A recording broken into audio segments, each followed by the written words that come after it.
سید محسن الامین العاملی نے اعیان الشیعہ میں لکھا، سید ابراہیم دمشقی بہت بڑے عالم دین تھے، ان کی 3 یا صرف 4 بیٹیاں ہی بیٹیاں تھیں، 68 برس کے تھے، 70 سے 2 کم۔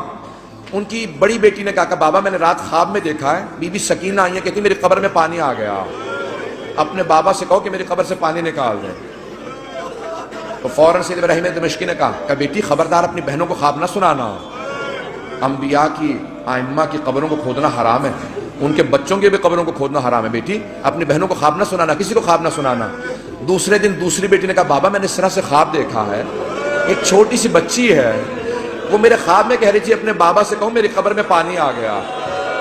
میری قبر کو تعمیر کی ضرورت ہے۔ کہا بیٹی اپنا خواب کسی کو مت سنانا۔ تیسرے دن تیسری بیٹی نے خواب میں دیکھا، یہاں تک کہ خود سید ابراہیم دمشقی کہتے ہیں میں نے خود خواب میں دیکھا، ایک بچی نے کہا کہ سید میں نے تیری بیٹیوں کے ذریعے پیغام بھجوایا تھا، تو نے ان کی بات کو نہیں مانا، میری قبر کی تعمیر کروا دے۔ اب سید ابراہیم دمشقی بہت بڑے عالم دین تھے، سارے دمشق کے علماء کو جمع کیا، کہا کہ اس طرح سے میں نے خواب دیکھا، کہ پھر آپ تعمیر کروائیں، مزدوروں کو جمع کیا، کہا کہ صرف قبر کو کھودنا۔ ایک مرتبہ ایک مزدور نے کہا مجھے کفن محسوس ہو رہا،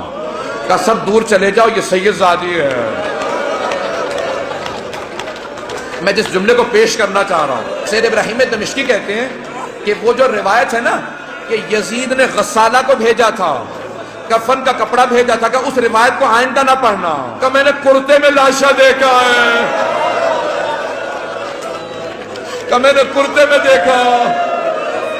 کہ کانوں میں زخم تھے، کہ ہاتھوں میں نشان تھے رسیوں کے۔